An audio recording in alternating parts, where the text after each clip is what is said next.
The Galactic Council's pristine white chambers had never witnessed such chaos. Ambassador Zethkar of the Vellani Empire stood frozen at the podium, his crystalline exoskeleton trembling as he stared at the human delegation. The other species' representatives whispered frantically among themselves, their various forms of communication creating a cacophony of clicks, whistles, and telepathic static. Commander Sarah Chen sat calmly in her chair, her dark eyes fixed on the Vellani ambassador. Behind her, the rest of the human delegation maintained the same unsettling composure. To the gathered aliens, this silence was more terrifying than any roar of anger. "You cannot be serious," Zethkar finally managed, his voice crackling through the translation matrix. "The Terran Confederation refuses our generous offer of integration. You would choose conflict over the prosperity we offer." Sarah stood slowly, her movement deliberate and controlled. The chamber fell silent. Even the ever-chattering Kixian delegates stopped their constant background humming. She walked to the center of the speaking circle, her boots clicking against the polished floor with mechanical precision. "Ambassador Zethkar," she began, her voice carrying easily through the vast chamber. "Let me make sure I understand your proposal correctly." She pulled out a small device and projected a holographic display for all to see. "You want humanity to surrender our sovereignty, dismantle our military, relocate 90% of our population to designated worlds, and accept Vellani oversight of all our technological development." The hologram shifted, showing images of human cities, bustling with life and activity. "In return, you promise us protection, advanced technology, and a place in your empire as a client species." The images changed to show sterile Vellani cities with other subjugated species working in organized, efficient patterns. "This is the standard integration protocol," Zethkar replied, regaining some of his composure. "Every species that joins the galactic community follows this path. It ensures peace, stability, and progress for all. Your refusal to follow established diplomatic channels is unprecedented." A low chuckle escaped from somewhere in the human delegation. Sarah didn't turn around, but a slight smile played at the corners of her mouth. "Unprecedented. Yes, I suppose it would seem that way to you." She gestured to the assembled representatives. "Every species in this chamber came from worlds that you classify as Class 2 or Class 3 environments. Stable climates, predictable weather patterns, abundant resources, and relatively peaceful evolution." Her smile grew wider, though it didn't reach her eyes. "Earth is classified as a Class 12 death world." The temperature in the chamber seemed to drop several degrees. Class 12 was theoretical. No species was supposed to evolve intelligence on such a hostile world. "Everything on our planet tries to kill us," Sarah continued conversationally. "Our own star bombards us with radiation. Our atmosphere creates massive storms that can level cities. The ground beneath our feet shifts and cracks, spewing molten rock. Our oceans are filled with creatures that see us as food. Even the tiniest organisms on our world can kill us with toxins." She began walking in a slow circle around the speaking area. "But here's the interesting part. We didn't just survive, we thrived. We conquered every environment on our planet. We climbed the highest mountains, dove to the deepest ocean trenches, and even learned to fly through our skies filled with lightning and ice." The Kixian delegate's translator finally managed to process her words. "Surely you exaggerate. No species could survive such conditions and develop civilization." "Oh, but we didn't just develop civilization," Sarah replied. "We developed dozens of them, simultaneously, and they fought each other for thousands of years." She stopped walking and faced the assembly. "While your species were discovering fire, humans were perfecting the art of war." The hologram changed again, showing images of human conflicts throughout history. Ancient battles with swords and shields, Medieval sieges with massive stone-throwing machines, naval battles with wooden ships and cannons, and finally modern warfare with aircraft, missiles, and orbital platforms. You see, Sarah explained, diplomacy is what happens when violence becomes too expensive. But for humans, violence is never too expensive. It's just another tool in our kit. Ambassador Corinth of the Nexari Coalition leaned forward in his floating chair. Commander Chen, surely you recognize the benefits of peaceful integration. Your species would have access to technologies that would advance your civilization by millennia. Would we? Sarah asked. Or would we have access to technologies that you deem safe for us to use? Technologies that ensure we remain dependent on you. She shook her head. Humanity has a saying. Those who would give up essential liberty to purchase a little temporary safety deserve neither liberty nor safety. Your primitive philosophy will lead to your destruction, Zethkar warned. The Valani Empire has absorbed over 300 species. Our military is the most advanced in the galaxy. Your small fleet of primitive vessels cannot stand against us. The silence that followed was deafening. Sarah looked directly at the Valani ambassador, and for a moment, he saw something in her eyes that made his exoskeleton rattle involuntarily. It was the same look a predator gave prey just before it struck. Ambassador Zethkar, she said quietly, you seem to be under the impression that this is a negotiation. She gestured to her delegation. We didn't come here to negotiate. We came here to deliver a message. She activated her communicator. Admiral Martinez, please transmit our response. High above the station, hidden until this moment by advanced stealth technology, a human dreadnought decloaked. Then another, and another. Within seconds, 24 massive warships surrounded the Galactic Council station, their weapon ports clearly visible and charged. The alien delegates erupted in panic.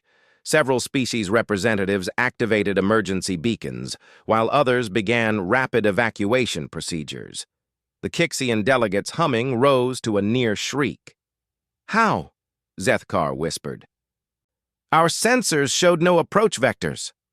You scanned for your technology, Sarah replied calmly. You looked for energy signatures and drive emissions that matched your understanding of faster-than-light travel. She smiled again, and this time it was genuinely warm. But humans have never been very good at following other people's rules. She walked back toward her delegation. The message is simple, Ambassador. Humanity chooses conflict. Not because we can't do diplomacy, but because your version of diplomacy is just conquest with extra steps. She paused at her chair. We've been watching your empire for longer than you know. We've seen what happens to species that accept your generous offers. The hologram shifted one final time, showing Valani-controlled worlds where subjugated species worked in conditions little better than slavery. They become cogs in your machine, their unique cultures erased, their innovations stolen, their children raised to serve your empire. We refuse, she declared, not just integration but the entire system you've built. Humanity will forge its own path among the stars, and any species that wishes to join us as equals is welcome. Zethkar's voice was barely a whisper. You're declaring war on the entire galactic community. No, Sarah corrected. We're declaring independence from it. She looked around the chamber one final time. Any species that wishes to remain neutral will be respected.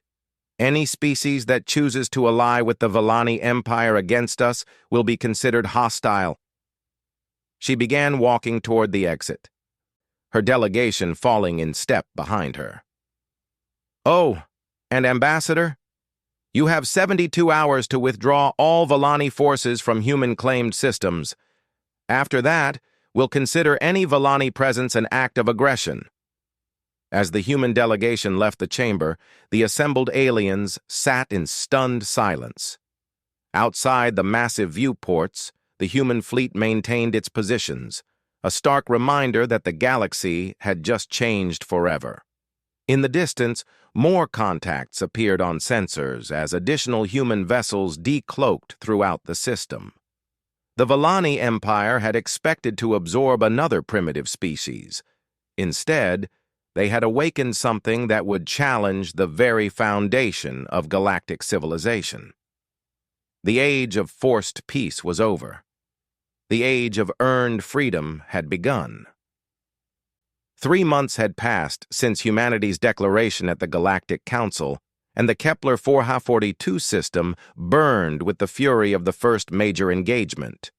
Admiral Elena Martinez stood on the bridge of the UES Indomitable, watching as Vallani battle cruisers attempted to break through the human defensive perimeter.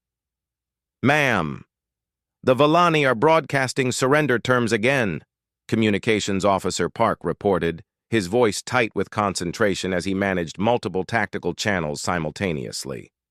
"Let me guess," Martinez replied without taking her eyes off the tactical display. "Unconditional surrender, followed by immediate integration protocols?"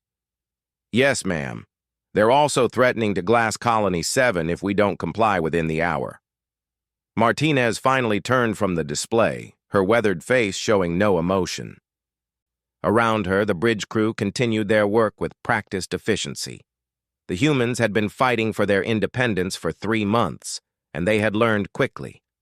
"Put me through to the Vallani fleet commander," she ordered. The main screen flickered, revealing Admiral Kithron of the Vallani 3rd Battle Fleet. His crystalline features were arranged in what humans had learned to recognize as extreme frustration. Behind him, the bridge of his flagship showed signs of battle damage. "Admiral Martinez," he began, his translator struggling with what appeared to be barely controlled rage. "Your continued resistance is futile. My fleet outnumbers yours 3-1. Your primitive weapons cannot penetrate our shield technology indefinitely." Martinez clasped her hands behind her back, a gesture that had become familiar to her crew. It usually meant the Admiral was about to say something that would either inspire them or terrify their enemies. "Admiral Kithran," she replied conversationally, "tell me, what do you know about human military history?" The Vallani commander's exoskeleton shifted color slightly, indicating confusion. "Your species' primitive conflicts are irrelevant to this engagement." "Are they?" Martinez asked. She gestured to her tactical officer. "Lieutenant Commander Singh, please bring up the Battle of Thermopylae." The human side of the screen split, showing ancient Greek warriors holding a narrow mountain pass against a massive Persian army. 300 Spartan warriors held off an army of hundreds of thousands for 3 days, Martinez narrated. They knew they would die. They knew they couldn't win, but they fought anyway, because sometimes the victory isn't about surviving. It's about making the enemy pay such a price that they remember it forever. The image shifted to show snow-covered forests. The Battle of the Bulge, Bastogne, surrounded, outnumbered, outgunned American soldiers told the German army to surrender. When asked to surrender themselves, they replied with a single word: nuts. More images flowed across the screen. Vietnam, Afghanistan, countless conflicts where smaller forces had held off superior numbers through sheer determination and tactical innovation. "You see, Admiral," Martinez continued, "your mistake is thinking this is about military superiority. You have better shields, faster ships, more advanced weapons. But you've never fought an enemy that refuses to lose." Kithran's exoskeleton was now cycling through colors rapidly. "Your bravado cannot change mathematics, Admiral. We will overwhelm your defenses within the hour." "Will you?" Martinez asked. She nodded to her communications officer. "Commander Park, open a channel to all human vessels in the system." "Channel open, ma'am." "All ships, this is Admiral Martinez. Execute Protocol Omega." Across the system, human vessels began moving in patterns that defied conventional military doctrine. Instead of maintaining defensive formations, they scattered into smaller groups, each heading for different targets. What are you doing? Kithran demanded. Something your empire has never encountered, Martinez replied. We're changing the rules of engagement. The first group of human ships didn't engage the Vallani battle line. Instead, they targeted the support vessels, the supply ships and communication relays that kept the Vallani fleet operational. Their weapons weren't designed to penetrate Vallani shields directly, but they didn't need to. Sir, reported the sensor operator aboard the Indomitable, human torpedo spreads are targeting Vallani supply convoys. They're not trying to destroy them, they're herding them toward the asteroid field. Martinez smiled grimly. Humans invented asymmetric warfare, Admiral. When you can't match your enemy's strength, you deny them the ability to use it effectively. The second wave of human vessels began what appeared to be suicide runs against Vallani capital ships, but as they closed to point-blank range, they didn't fire their weapons. Instead, they activated specialized electromagnetic pulse devices. Our shields are fluctuating, came reports from multiple Vallani vessels. The human EMP attacks weren't strong enough to completely disable Vallani ships, but they created windows of vulnerability that human gunships exploited with surgical precision. This is not conventional warfare, Kithran protested. Exactly, Martinez replied. Conventional warfare is what you're good at. You've conquered 300 species using conventional warfare. But humans? We specialize in unconventional. The third phase of the human attack revealed the true scope of their strategy. While the Vallani fleet had been focused on the engagements around the main colony world, human ships had been deploying throughout the outer system. Now, hundreds of small vessels emerged from asteroid fields, gas giant rings, and the shadow of the system's moons. Admiral, Park reported, Vallani communications are reporting attacks on 17 different positions simultaneously. They're trying to maintain combat formations, but they keep having to split their forces. Pattern recognition, Lieutenant Commander Singh? Martinez asked. Singh studied his displays for a moment before his eyes widened in understanding. Guerrilla warfare, ma'am. We're making them fight 17 separate battles instead of one large engagement. Precisely. Martinez turned back to the screen where Kithran was receiving increasingly frantic reports from his subordinates. Admiral, your empire fights wars like a chess match, organized, predictable, with clear objectives and defined victory conditions. The tactical display updated to show the Vallani fleet's formation beginning to collapse as ships were pulled away to respond to human attacks throughout the system. Humans fight wars like we're playing poker while the building is on fire. The objective isn't to follow the rules, it's to survive long enough to make the other guy quit. You cannot sustain these tactics, Kithran declared, though his voice carried less certainty than before. We have reinforcements en route. 3 more battle fleets will arrive within standard days. Martinez's expression didn't change. And we'll fight them too, and the fleets after that, and the fleets after those. She leaned forward slightly. Admiral, your empire controls 300 species because they all eventually decided that surrender was preferable to continued fighting. But humans have a different relationship with suffering. The screen split again, showing images of human cities devastated by war, rebuilt, and thriving again. We've been fighting for survival since before we discovered fire. We've built civilizations, watched them fall, and built them again. We've survived ice ages, plagues, natural disasters, and each other. What are you saying? Kithran asked, though his tone suggested he was beginning to understand. I'm saying that your empire's entire strategy depends on your enemies eventually deciding that the cost of fighting is too high. Martinez's smile was cold and sharp. But for humans, there is no cost too high for freedom. You can destroy our fleets, glass our worlds, hunt us to the edges of the galaxy, and we'll still be here, still fighting, still finding new ways to make you pay for every step. The tactical display updated again.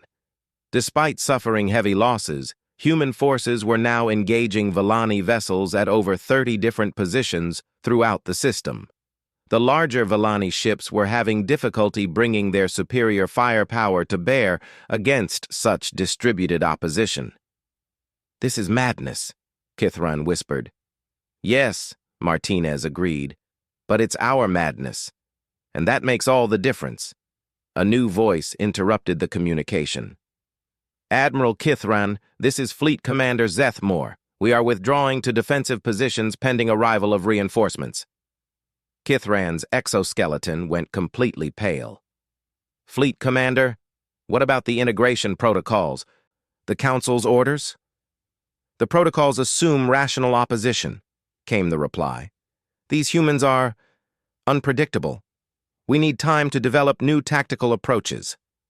Martinez nodded respectfully. "A wise decision, Fleet Commander. Admiral Kithran, please inform your superiors that humanity remains open to discussions. But the terms have changed. We're no longer interested in integration or subjugation. We're proposing something entirely new." "What?" Kithran asked. "Coexistence," Martinez replied. "Mutual recognition of sovereignty, trade agreements between equals, defensive pacts that don't require anyone to surrender their identity." She paused. "In other words, actual diplomacy instead of dressed-up conquest." As the Villani fleet began its withdrawal, Martinez turned to address her bridge crew. "All stations, maintain alert status. Begin search and rescue operations for survivors, both human and Villani, and prepare to receive refugees." "Refugees, ma'am?" Singh asked. Martinez gestured toward the sensor displays, which were showing dozens of small craft fleeing from Villani positions throughout the system. "Some of those aren't military vessels, Lieutenant Commander. They're civilian ships from subjugated species who've been watching this engagement." She walked to the main viewport, looking out at the stars. "Word travels fast in space. Today, for the first time in generations, those species saw someone say no to the Villani Empire and make it stick." Behind her, Park was coordinating with the fleeing vessels. "Ma'am, we're receiving requests for asylum from 17 different species. They want to join the human coalition." Martinez smiled. "And that, people, is how you change the galaxy. Not by following their rules, but by proving there's a different way to live." 1 year after humanity's first victory, the New Geneva station orbited a star that had never appeared on any Villani star charts. Built in the neutral zone between human space and the crumbling Villani Empire, it served as the headquarters for what was now being called the Free Species Coalition. Ambassador Sarah Chen walked through corridors filled with beings from dozens of different worlds. Crystalline Altarians worked alongside gaseous Nephilim, while chittering Zephyrian engineers collaborated with hulking Gorvani traders. The station hummed with activity that would have been impossible under Villani rule. "Ambassador Chen," called a familiar voice behind her. She turned to see Counselor Vex High, formerly of the Villani client species, known as the Kixian. His natural humming had changed from the nervous frequency she remembered from the Galactic Council to something more confident and melodic. "Counselor Vex High," Sarah replied with a genuine smile. "How are the integration protocols progressing?" "Integration." Vex High's translator carried a note of irony. "Such a strange word to use for something voluntary. My people's scientists are sharing gravitational manipulation technology with your engineers, while your medical researchers are helping us adapt to the lower pressure environments we prefer." They walked together toward the main conference hall. "It's remarkable," Vex High continued, "how much innovation occurs when species are allowed to specialize in their strengths rather than conforming to empire standards." Sarah nodded. "Diversity breeds innovation. The Villani Empire's mistake was thinking uniformity meant efficiency." She gestured toward a viewport showing construction ships of various designs working together on new defensive platforms. They never understood that differences aren't weaknesses to be eliminated, they're advantages to be leveraged. They entered the conference hall where representatives from 47 different species were gathering. At the center of the room stood a three-dimensional holographic display showing the current strategic situation across the galaxy. Admiral Martinez approached from the military briefing area. "Ambassador, we've received the latest intelligence reports from our reconnaissance fleets." "What's the status of the Villani response?" Sarah asked. "Fragmented," Martinez replied, activating the display. "The Empire is dealing with simultaneous uprisings on over 60 worlds. Species that have been subjugated for centuries are suddenly remembering what independence looks like." The hologram showed the Villani Empire's territory, once a solid block of controlled space, now riddled with areas of rebellion and zones of contested control. "Their military is spread too thin," Martinez continued. "They're fighting brushfires throughout their territory while trying to maintain their core worlds." Dr. Elena Vasquez, the coalition's chief xenobiologist, joined the group. "It's more than just military pressure," she added. "The cultural impact is unprecedented. For the first time in galactic history, subjugated species are seeing proof that the Empire can be resisted successfully." She manipulated the display to highlight communication patterns throughout the galaxy. "Underground networks are sharing human tactical manuals, philosophical treatises on independence, and, most importantly, hope." Sarah studied the data flows. "What's the Empire's response to the ideological challenge?" "Predictable," replied Commander Yothgan, a former Villani security officer who had defected early in the conflict. His species' natural telepathic abilities had made him invaluable in understanding Villani strategic thinking. "They're attempting to implement what they call enhanced integration protocols." The display shifted to show Villani-controlled worlds under heavy military occupation. Essentially, they're abandoning any pretense of benevolent rule and moving to direct martial law. Sarah's expression darkened. "Which only proves our point about their true nature." "Indeed," Yothgun agreed, "but it also means increased suffering for populations still under their control." Admiral Martinez stepped forward.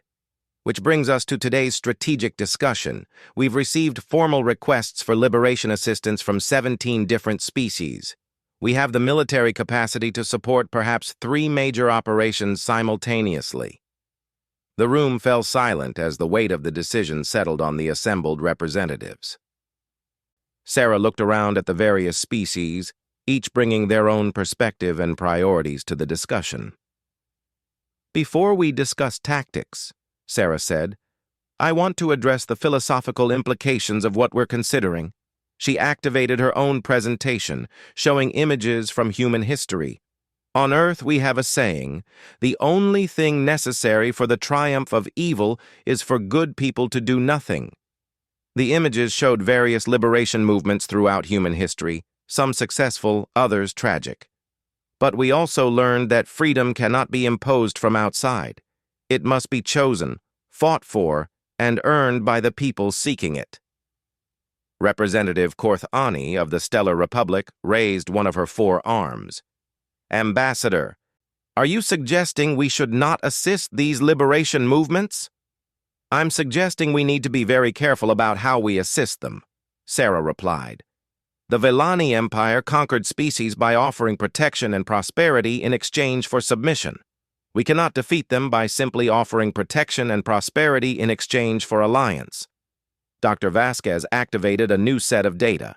"Our anthropological studies have identified 43 distinct liberation movements across Villani space. Each has different motivations, capabilities, and desired outcomes."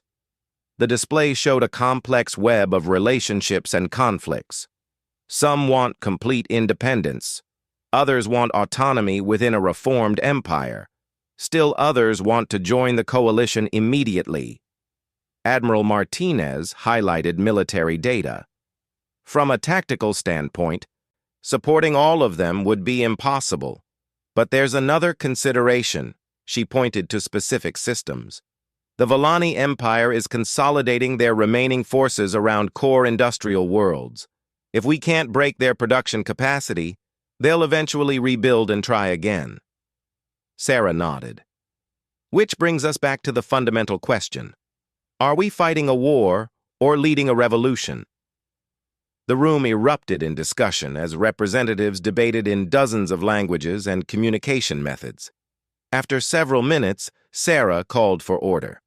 I think, she said, we need to ask ourselves what success looks like.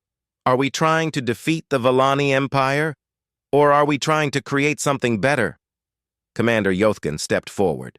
Ambassador, from my knowledge of Vallani strategic doctrine, they view this conflict as temporary resistance to inevitable absorption. They believe that eventually the coalition will fragment due to internal conflicts and resource constraints. And why would they think that? Sarah asked. Because that's what happened to every previous alliance formed against them, Yothgun replied. Species with different needs, different values, different technologies eventually found more reasons to fight each other than to fight the Empire. Sarah looked around the room at the incredible diversity of beings working together. Then I think our strategy writes itself.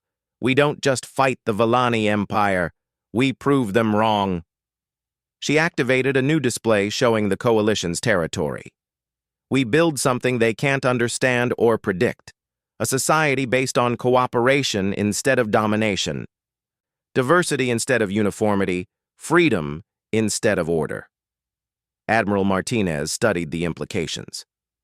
You're talking about a fundamental change in galactic civilization. Yes, Sarah replied simply. Because anything less than fundamental change just leaves room for the Empire to adapt and return. She looked directly at each representative. We're not just fighting for our freedom. We're fighting for a new way for intelligent species to interact. The debate that followed lasted for hours, but gradually a consensus emerged. The coalition would support liberation movements, but with a twist. Instead of providing military assistance to achieve victory, they would provide support to help each species define and fight for their own vision of freedom. As the session ended, Representative Vexhai approached Sarah. This is a dangerous path you're proposing, Ambassador. Success will require something the galaxy has never seen before. What's that? Sarah asked. Trust, Vexhai replied. Trust between species that have never had any reason to trust each other. Trust in principles that have never been tested on a galactic scale. Sarah looked out the viewport at the diverse fleet of ships protecting the station. Counselor, humans have a saying. The best time to plant a tree was 20 years ago. The second best time is now. She smiled. We can't change what the galaxy was, but we can shape what it becomes.